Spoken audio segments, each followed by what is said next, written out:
എന്തിനാണ് ഈ കൽപ്പറ്റ കളക്ടറേറ്റിന് മുമ്പിൽ നമ്മൾ ഇങ്ങനെ ഒരു ഉപവാസ സമരം സംഘടിപ്പിച്ചിരിക്കുന്നത് എന്ന് ചിലരെങ്കിലും ചോദിച്ചേക്കാം. ഞാൻ പറയും, നിങ്ങളുടെ കൈകളിൽ ഇരിക്കുന്ന സമുദായത്തിന്റെ ദിനപത്രമായ ദീപിക നിങ്ങളൊന്ന് എടുത്തു നോക്കണം. അതിന്റെ ഫ്രണ്ട് പേജിൽ നിങ്ങൾക്ക് കാണാം അനേകം പേരുടെ ഫോട്ടോ. ഈ ഫോട്ടോകളൊക്കെ ഇന്ന് ജീവിച്ചിരിക്കുന്നവരുടെ ഫോട്ടോ അല്ല. പ്രിയപ്പെട്ടവരെ, ഈ കഴിഞ്ഞ 5 വർഷങ്ങളായിട്ട് ഈ നാട്ടിൽ വന്യമൃഗങ്ങളുടെ ആക്രമണം മൂലം മരിച്ചു വീണ 560 പേരിൽ ചിലരുടെ ഫോട്ടോകളാണ് അവിടെ കാണുന്നത്. പ്രിയപ്പെട്ടവരെ, നാളെ നിങ്ങളുടെയും എന്റെയും ഫോട്ടോ ഈ പത്രത്തിന്റെ ഫ്രണ്ട് പേജിൽ അടിച്ചു വരാതിരിക്കണമെങ്കിൽ നമ്മളൊക്കെ ചോരയും നീരുമുള്ള മനുഷ്യരായ നമ്മളൊക്കെ ഉയർത്തെഴുന്നേറ്റ മതിയാവൂ. ഈ തിരിച്ചറിവ് കൊണ്ടാണ് ഇന്ന് ഇവിടെ മാനന്തവാടി രൂപത ഇപ്രകാരമുള്ളൊരു സമരത്തിന് തുടക്കം കുറിച്ചിരിക്കുന്നത്. ഇത് സർക്കാരുകൾക്കുള്ള ഒരു മുന്നറിയിപ്പാണ്. പ്രിയപ്പെട്ടവരെ, മിനിയാന്ന് മാതൃഭൂമി ചാനലില് അവരെന്നെ ഒരു ചാനൽ ചർച്ചയ്ക്ക് ക്ഷണിച്ചു. അവിടെ വെച്ച് അവതാരകനായ അഭിലാഷ് സാറ് എന്നോട് ചോദിച്ചു, അച്ഛാ, എന്താണ് നിങ്ങൾക്ക് പറയുവാനുള്ളത്? ഞാൻ പറഞ്ഞു, ഈ വയനാട്ടിലെ ജനങ്ങള് ഒറ്റപ്പെട്ട ജനങ്ങളല്ല. കേരളത്തിലെ കത്തോലിക്ക സമുദായം മുഴുവൻ ഇവിടുത്തെ ജനത്തോടൊപ്പമുണ്ട്.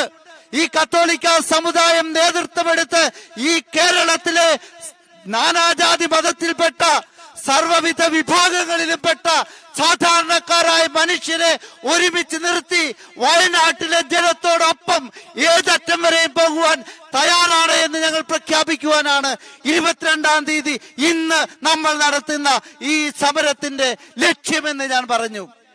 ആ ചർച്ചയ്ക്കിടയില് പ്രിയപ്പെട്ടവരെ, ബഹുമാനപ്പെട്ട കേരളത്തിന്റെ മന്ത്രി MP രാജേഷ് കടന്നു വന്നു. അദ്ദേഹത്തോട് ഒരു ചോദ്യം ചോദിക്കുവാൻ ശ്രീ അഭിലാഷ് സാർ എനിക്കൊരു അവസരം തന്നു. ഞാൻ ചോദിച്ചു, പ്രിയപ്പെട്ട മന്ത്രി, നിങ്ങൾ ഇന്ന് ഞങ്ങളുടെ നിരവധി ദിവസങ്ങളുടെ നിലവിളിക്ക് ഉത്തരമായി 3 മന്ത്രിമാർ കഷ്ടിച്ച് പേര് കേൾപ്പിക്കുവാൻ വേണ്ടി വയനാട്ടിലെത്തി. അതിനുശേഷം നിങ്ങൾ എന്താണ് പറഞ്ഞത്? വനമേഖലകൾക്ക് അടുത്ത് താമസിക്കുന്ന ആളുകളുടെ പഞ്ചായത്ത് അധികൃതര് അവിടെയുള്ളവർക്ക് വളർത്തുമൃഗങ്ങളെ നൽകരുത്, ഈ വളർത്തുമൃഗങ്ങളെ പരിപാലിക്കുവാൻ പ്രോത്സാഹിപ്പിക്കരുത് എന്ന് പറഞ്ഞില്ലേ എന്ന് ഞാൻ ചോദിച്ചു.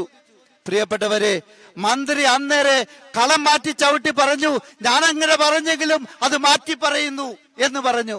പ്രിയപ്പെട്ടവരെ, ഈ മന്ത്രിമാരൊക്കെ എത്ര നിസ്സാരവൽക്കരിച്ചാണ് നമ്മുടെ പ്രശ്നങ്ങളെ കാണുന്നത് എന്ന് നമ്മൾ തിരിച്ചറിയണം. ഇവിടുത്തെ മന്ത്രി പുങ്കവന്മാർക്ക് ദന്തഗോപുരങ്ങളിൽ അന്തി ഉറങ്ങിയാൽ മാത്രം മതി. സാധാരണക്കാരായ മനുഷ്യർക്ക് അവരുടെ കുടുംബങ്ങളില് സ്വസ്ഥതയോടെ ഉറങ്ങാൻ സാധിക്കുന്നില്ല. നമ്മുടെ കുട്ടികൾക്ക് ഭീതി കൂടാതെ പള്ളിക്കൂടങ്ങളിൽ പോകുവാൻ സാധിക്കുന്നില്ല. നമ്മുടെ സാധാരണ കർഷകർക്ക് മരണഭീതി കൂടാതെ വയൽപ്പാടങ്ങളില് കൃഷിയിടങ്ങളില് ജോലി ചെയ്യാൻ സാധിക്കുന്നില്ല. ഇതെന്താ ഈ സർക്കാരുകള് കാണാതെ പോകുന്നു? പ്രിയപ്പെട്ടവരെ, നമ്മൾ ഇനിയും ഉണർന്നെണീറ്റില്ലെങ്കിൽ നമുക്ക് ഇവിടെ ജീവിക്കുവാൻ സാധിക്കുകയില്ല. ഞാൻ ചോദിച്ചു, ഈ കാട്ടുമൃഗങ്ങളെ, മനുഷ്യനെ ആക്രമിക്കുന്ന ഹിംസ്ര ജന്തുക്കളെ നമുക്ക് എന്തുകൊണ്ട് ഉന്മൂലനം ചെയ്തുകൂടാ? പരിഷ്കൃത രാജ്യങ്ങളില് അതിനുള്ള നിയമമുണ്ടെന്ന് അഭിമന്യ പിതാവ് എനിക്ക് മുമ്പേ ഇവിടെ പറഞ്ഞ പ്രസംഗത്തിൽ അവതരിപ്പിക്കുകയുണ്ടായി. ഇതേ ചോദ്യം ഞാൻ ബഹുമാനപ്പെട്ട മന്ത്രി MP രാജേഷിനോട് ചോദിച്ചു. അദ്ദേഹം അപ്പോൾ പറഞ്ഞത്, ഇത് കേന്ദ്ര നിയമമാണ്. 1972 വൈൽഡ് ലൈഫ് നിയമം ആക്ട് അനുസരിച്ച് കേരളത്തിന് ഒന്നും ചെയ്യാൻ സാധിക്കുകയില്ല എന്ന് പറഞ്ഞു. പ്രിയപ്പെട്ടവരെ, മന്ത്രി കള്ളം പറയുകയായിരുന്നു എന്ന് പിന്നീട് ഞാൻ കണ്ട രേഖകളിൽ നിന്ന് എനിക്ക് മനസ്സിലായി. നിങ്ങൾ ഓരോരുത്തർക്കും ഈ ദിവസങ്ങളിൽ വാട്സപ്പില് ഇപ്രകാരം ഒരു രേഖ കിട്ടി എന്ന് എനിക്കറിയാം. ഇത് കേരളത്തിൽ അങ്ങോളം ഇങ്ങോളം ഇപ്പോൾ പ്രചരിക്കുന്നുണ്ട്. എന്താണിത്? ഇവിടുത്തെ ഒരു ഇടതുപക്ഷ MP ആയിരിക്കുന്ന ശ്രീ സന്തോഷ് കുമാർ, രാജ്യസഭാ മെമ്പർ ആയിരിക്കുന്ന സന്തോഷ് കുമാറിന് കേന്ദ്രമന്ത്രി എഴുതിയ രേഖയാണിത്. നിങ്ങളിത് വായിച്ചു കാണും. ഇതിൽ വളരെ വ്യക്തമായിട്ട് രേഖപ്പെടുത്തിയിട്ടുണ്ട്, മനുഷ്യജീവന് ആപത്ത് വരുന്ന ഘട്ടത്തില് മനുഷ്യജീവന് ഭീഷണി ഉയർത്തുന്ന ഘട്ടത്തില് അപകടകാരികളായ വന്യമൃഗങ്ങളെ വേട്ടയാടുവാൻ ഇവിടെ സംസ്ഥാന സർക്കാരിന് അനുവാദമുണ്ട്. ഇവിടുത്തെ ഉദ്യോഗസ്ഥർക്ക് അതിനുള്ള ഉത്തരവിടുവാനുള്ള അവകാശമുണ്ട്. പ്രിയപ്പെട്ടവരെ, ഒരു മനുഷ്യജീവനും ഒരു മൃഗജീവനും നേർക്കുനേരെ വരുമ്പോൾ മനുഷ്യജീവനാണ് പ്രാധാന്യമെന്ന് ഇവിടുത്തെ ബഹുമാനപ്പെട്ട കോടതികൾ ആവർത്തിച്ച് പ്രഖ്യാപിച്ചിട്ടും എന്തേ നമ്മുടെ ഭരണകർത്താക്കൾ സാധാരണക്കാരായ വോട്ടർമാരായ നമ്മുടെ ജീവന് വില കൽപ്പിക്കാത്തത് എന്ന് നമ്മൾ ഉറക്കെ ചോദിക്കണം. ഞാൻ ആരെയും കുറ്റപ്പെടുത്തുകയില്ല. കുറ്റം ഇവിടെ നിൽക്കുന്ന നമ്മുടെ ഓരോരുത്തരുടേതുമാണ്. കാരണം നമ്മളൊക്കെ സ്വാതന്ത്ര്യം കിട്ടിയിട്ടും ഇന്നും അടിമകളാണ്. ആരുടെ അടിമകളാണ് നമ്മള്? കക്ഷി രാഷ്ട്രീയത്തിന്റെ അടിമകളാണ്.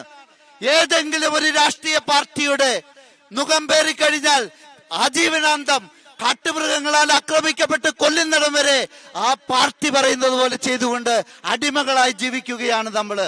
പ്രിയപ്പെട്ടവരെ, സ്വയബുദ്ധിയുള്ള മനുഷ്യരാണ് നമ്മള്. നമ്മൾ നമ്മുടെ ജീവന് വേണ്ടി ചിന്തിക്കണം. ആരുടെയും അടിമകളല്ല. ഇനി മുതൽ കർഷക പക്ഷത്ത് നിന്ന് ചിന്തിക്കുവാൻ ഞാനും നിങ്ങൾ തയ്യാറാകണം. ഇവിടെ ജാതിയില്ല, ഇവിടെ മതമില്ല, ഇവിടെ കക്ഷി രാഷ്ട്രീയമില്ല. അതിനപ്പുറത്തേക്ക് സാധാരണക്കാരന് വേണ്ടി, കർഷകന് വേണ്ടി നമ്മളൊക്കെ ചിന്തിക്കുവാൻ തുടങ്ങണം. നമ്മുടെ ബുദ്ധിയെ നമ്മൾ പണയം വെക്കരുത് എന്നാണ് എനിക്ക് പറയുവാനുള്ളത്. അന്തസ്സോടെ നട്ടലോടെ ഉണർന്നെണീറ്റ് നേരെ നിന്ന് ഈ അധികാരി വർഗത്തിന് മുമ്പിൽ ചോദ്യം ചോദിക്കുവാൻ നമ്മൾ പഠിക്കുന്ന നിമിഷം മുതൽ നമുക്ക് വേണ്ടി ഇവർ ചിന്തിക്കുവാൻ തുടങ്ങും. ഇന്നും രാഷ്ട്രീയത്തിന് അടിമകളായി ശീലിച്ചു പോകുന്ന രീതിയിൽ കക്ഷി രാഷ്ട്രീയങ്ങൾക്ക് വോട്ട് ചെയ്താൽ നാളെയും നമ്മൾ അടിമത്തത്തിന്റെ മുഖം പേറേണ്ടി വരും. പ്രിയപ്പെട്ടവരെ, ഏത് പാർട്ടി എന്നല്ല നമ്മൾ നോക്കേണ്ടത്, നമുക്ക് അനുകൂലമായി ആര് നിൽക്കുന്നു എന്നാണ് നോക്കേണ്ടത്. അത് BJP ആകാം, അത് കോൺഗ്രസ് ആകാം, അത് മാർക്സിസ്റ്റ് ആകാം. അഭിമന്യ പാമ്പ്ളാനി പിതാവ് പറഞ്ഞതുപോലെ കർഷകനെ, സാധാരണക്കാരെ ആര് സഹായിക്കുമോ അവനെ നമ്മൾ തിരിച്ചറിയണം, അവർക്ക് നമ്മൾ വോട്ട് ചെയ്യണം. അങ്ങനെ നമുക്കൊരു മാറ്റം ഉണ്ടായാലേ ഇവിടുത്തെ ഈ സ്ഥിതി മാറുകയുള്ളൂ. പ്രിയപ്പെട്ടവരെ, വയനാട്ടിലെ ജനത്തോടൊപ്പം കത്തോലിക്ക സമുദായവും കത്തോലിക്ക കോൺഗ്രസുമുണ്ട്. ഇത് നമ്മൾ നേതൃത്വം എടുക്കുന്നത് ഈ നാട്ടിലെ സാധാരണക്കാർക്ക് വേണ്ടിയാണെന്ന് ആവർത്തിച്ച് പ്രഖ്യാപിക്കുവാൻ ഞാൻ ആഗ്രഹിക്കുകയാണ്. ഇനി ഒരു മനുഷ്യജീവൻ ഇവിടെ പൊലിയുവാൻ നമ്മൾ അനുവദിച്ചുകൂടാ. നമ്മുടെ മന്ത്രിമാർക്ക് സുരക്ഷിതത്വം ഒരുക്കുവാൻ എത്രയോ കോടിക്കണക്കിന് രൂപയാണ് ഇവർ ചെലവഴിക്കുന്നത്. ബഹുമാനപ്പെട്ട മുഖ്യമന്ത്രിയുടെ യാത്ര നിങ്ങൾ ശ്രദ്ധിച്ചിട്ടുണ്ടോ? അദ്ദേഹത്തിന് സുരക്ഷിതത്വം കൊടുക്കുന്നതിന് ഞാൻ എതിരല്ല. ഈ നാട്ടിലെ ജനങ്ങള് വോട്ട് ചെയ്ത് വിജയിപ്പിച്ച മുഖ്യമന്ത്രിയെയും മന്ത്രിമാരെയും നമ്മളിൽ നിന്ന് സംരക്ഷിക്കാൻ എന്ന മട്ടില് ഇത്രയോ ലക്ഷക്കണക്കിന് രൂപ മുടക്കുമ്പോൾ ഈ സാധാരണക്കാരായ മനുഷ്യർക്ക് വേണ്ടി, കാട്ടുമൃഗങ്ങളിൽ അവർക്ക് സുരക്ഷയൊരുക്കുവാൻ വേണ്ടി പണം മുടക്കുവാൻ ഇവിടുത്തെ ഗവൺമെന്റിനില്ല എന്ന് പറയുന്നത് ലജ്ജാകരമല്ലേ? അത് പ്രതിഷേധാർഹമാണ് എന്ന് നമ്മൾ വിളിച്ചു പറയണം. പ്രിയപ്പെട്ടവരെ, മനുഷ്യജീവന് വിലയുണ്ട് എന്ന് ഈ നാട്ടിലെ രാഷ്ട്രീയക്കാരും അധികാരികളും തിരിച്ചറിയണം. അറിഞ്ഞില്ലെങ്കിൽ ഞങ്ങൾ അത് അറിയിക്കുമെന്ന് ഏറ്റുപറയുവാൻ വേണ്ടി കൂടിയാണ് ഈ സമരങ്ങൾ മുഴുവൻ. ഇനി മുതൽ വിഘടിതരായി നിൽക്കാതെ ഒത്തൊരുമയോടെ നമ്മൾ ഒരുമിച്ച് നിന്നാൽ നമ്മുടെ കാര്യങ്ങൾക്ക് നമ്മൾ നേടിയെടുക്കുവാൻ സാധിക്കും. ആ പ്രിയപ്പെട്ട അജീഷിന്റെയും പോൾ എന്ന സഹോദരന്റെയും മക്കള് പറഞ്ഞ വാക്കുകള് ഈ നാട്ടിലെ മനുഷ്യത്വമുള്ള അധികാരികളെയും സാധാരണക്കാരെയും അവരുടെ കരളലിയിക്കുന്ന വാക്കുകളാണ്. എന്റെ ഡാഡിക്ക് പറ്റിയത് ഇനി ഒരു മനുഷ്യന് ഇവിടെ പറ്റരുത് എന്ന് ആ കൊച്ചുമകള് പറഞ്ഞപ്പോൾ കത്തോലിക്ക സമുദായം അവരെ ചേർത്ത് നിർത്തി. മാനന്തവാടി രൂപത അവർക്ക് 10 ലക്ഷം രൂപ ധനസഹായം നൽകി സഹായിച്ചു. പ്രിയപ്പെട്ടവരെ, ഈ ഗവൺമെന്റുകൾ എപ്പോഴാണ് വന്നത്? എന്തുകൊണ്ടാണ് വേദനിക്കുന്നവരുടെ പക്ഷം നിൽക്കുവാൻ ഗവൺമെന്റുകൾക്ക് സാധിക്കാതെ പോയത്?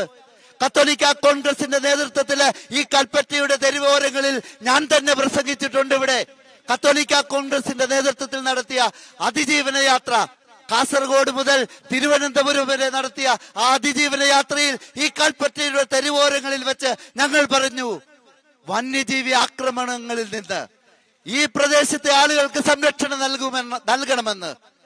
ഞങ്ങളുടെ ആവശ്യങ്ങൾ ഗവൺമെന്റ് ചെവിക്കൊണ്ടില്ല. ഞങ്ങളുടെ ആവശ്യങ്ങൾ ബധിര കർണങ്ങളിലാണെന്ന് പതിച്ചത് എന്ന് ഈ കഴിഞ്ഞ ദിവസങ്ങളിലെ അത്യാഹിതങ്ങള് നമ്മളെ തെളിയിക്കുകയായിരുന്നു. പ്രിയപ്പെട്ടവരെ, എന്റെയും നിങ്ങളുടെയും ജീവന് വില കൽപ്പിക്കാത്ത ഒരു സർക്കാർ ഇവിടെ തുടരുവാൻ അവർക്ക് അവകാശമുണ്ടോ എന്ന് നമ്മൾ ഉറക്കെ ചോദിക്കണം. നമ്മുടെ ജീവിതം വെച്ച് പന്താടുന്നവരെ താഴെ ഇറക്കുവാൻ നമുക്ക് സാധിക്കണം. ആരാണെങ്കിലും, ഞാൻ കക്ഷി രാഷ്ട്രീയത്തിന്റെ വക്താവല്ല, എനിക്ക് രാഷ്ട്രീയവുമില്ല. പക്ഷേ ഞാൻ കർഷകന്റെ വക്താവാണ്, ഞാൻ സാധാരണക്കാരന്റെ വക്താവാണ്. എന്നെ പോലെ ഇവിടെ ഇരിക്കുന്ന എല്ലാവരും അപ്രകാരമുള്ളവരാണ്. പ്രിയപ്പെട്ടവരെ, നമുക്ക് ഒരുമിച്ച് നിൽക്കണം. ഒരുമിച്ച് നിന്നാൽ സൂര്യൻ അസ്തമിക്കാത്ത ബ്രിട്ടീഷ് സാമ്രാജ്യത്തെ മുട്ടുകുത്തിച്ചതുപോലെ ഈ നാട്ടിലെ ഏത് ധാർഷ്ട്യകലർന്ന അധികാരിയും മുട്ടുകുത്തിക്കുവാനും സാധാരണക്കാരന് വേണ്ടി പ്രവർത്തിക്കുവാൻ പ്രേരിപ്പിക്കുവാനും നമുക്ക് സാധിക്കുമെന്ന് ഞാൻ ആഹ്വാനം ചെയ്യുകയാണ്. ഈ സമരവീര്യം കെടാതെ നമുക്ക് കാത്തു സൂക്ഷിക്കണം. നമുക്ക് അനുകൂലമായി തീരുമാനമെടുക്കുന്നത് വരെ, ഈ നാടിനെ സുരക്ഷിതമാക്കുന്നത് വരെ, നമുക്ക് അപകടകാരികളായിട്ടുള്ള വന്യമൃഗങ്ങളെ ഉന്മൂലനം ചെയ്യുന്നത് വരെ നമ്മൾ ഒരുമിച്ച് നിൽക്കണം. ഒരു കാര്യം കൂടി പറഞ്ഞ് ഞാൻ അവസാനിപ്പിക്കുകയാണ്. കഴിഞ്ഞ ദിവസം ചാനൽ ചർച്ചയിൽ ചില കപട മൃഗസ്നേഹികളിരുന്ന് മനുഷ്യർക്കെതിരായി പറയുന്നത് ഞാൻ കേട്ടു. ആരുടെ വക്താക്കളാണ് നിങ്ങൾ? മനുഷ്യരുടെ വക്താക്കളോ മൃഗങ്ങളുടെ വക്താക്കളോ? ഈ കപട മൃഗസ്നേഹികൾക്ക് എവിടുന്നൊക്കെയോ ധനസഹായം കിട്ടുന്നുവെന്ന് നമ്മൾ സംശയിച്ചാൽ അതിൽ കുറ്റം പറയാൻ പറ്റുമോ? പ്രിയപ്പെട്ടവരെ, ആഗോള തലത്തില് വർദ്ധിച്ചു വരുന്ന വന്യമൃഗങ്ങളുടെ നമ്പർ ക്രമീകരിക്കുവാനുള്ള സംവിധാനങ്ങൾ അവരുണ്ടാക്കിയിട്ടുണ്ട്. വികസിത രാജ്യങ്ങളില് അവിടുത്തെ പൗരന്മാർക്ക് ഭീഷണി ഉണ്ടാകാതിരിക്കുവാൻ, അവിടുത്തെ പൗരന്മാരുടെ ജീവന് ഭീഷണി ഉണ്ടാകാതിരിക്കുവാൻ അവരവിടുത്തെ മൃഗസംഖ്യ നിയന്ത്രിച്ച് നിർത്തുന്നുണ്ട്. ഈ അക്രമകാരികളായ അല്ലാത്തതുമായ അധികരിക്കപ്പെട്ട നമ്പർ അവര് കൊന്നുകളയുന്നുണ്ട്, അത് ഭക്ഷിക്കുകയും ചെയ്യുന്നുണ്ട്. അങ്ങനെ വരുമ്പോൾ ആഗോളതലത്തിൽ മൃഗങ്ങളുടെ എണ്ണം കുറയുമ്പോൾ അതിന് പരിഹാരമുണ്ടാക്കുവാൻ ഈ പാവപ്പെട്ട നമ്മുടെ നാട്ടില് മൃഗങ്ങളെ അവര് കൂട്ടുകയാണ്, വർദ്ധിപ്പിക്കുകയാണ്. അതിനുള്ള ധനസഹായം പലതരത്തില് ഇവിടെയുള്ള പല സംഘടനകൾക്കും കിട്ടുന്നു എന്ന് ഞാൻ കേൾക്കുന്നു. അത് സത്യമാണെങ്കിൽ ഈ കപട മൃഗസ്നേഹികളും കപട പരിസ്ഥിതിവാദികളും നമുക്കെതിരെ സായിപ്പിന്റെ പണം മേടിച്ച് നമ്മളെ ഒറ്റുകൊടുക്കുകയാണെന്ന് നമ്മൾ തിരിച്ചറിയണം. ഇതിനൊക്കെ എതിരെ ശക്തമായി പ്രതികരിക്കുവാൻ, നമ്മുടെ ലക്ഷ്യങ്ങൾ നേടിയെടുക്കുവാൻ നമുക്ക് ഒരുമിച്ച് നിൽക്കാം. അതിന് കത്തോലിക്ക കോൺഗ്രസ് ഏതറ്റം വരെയും ഇവിടുത്തെ സാധാരണക്കാരന്റെ കൂടെ ഉണ്ട് എന്ന് ഉറക്കെ പ്രഖ്യാപിച്ചുകൊണ്ട് ഈ സമരഭടന്മാർക്ക് എല്ലാവിധ നന്മകളും ആശംസകളും അർപ്പിച്ചുകൊണ്ട് ഞാൻ നിർത്തുന്നു. ജയ് കത്തോലിക്ക കോൺഗ്രസ്.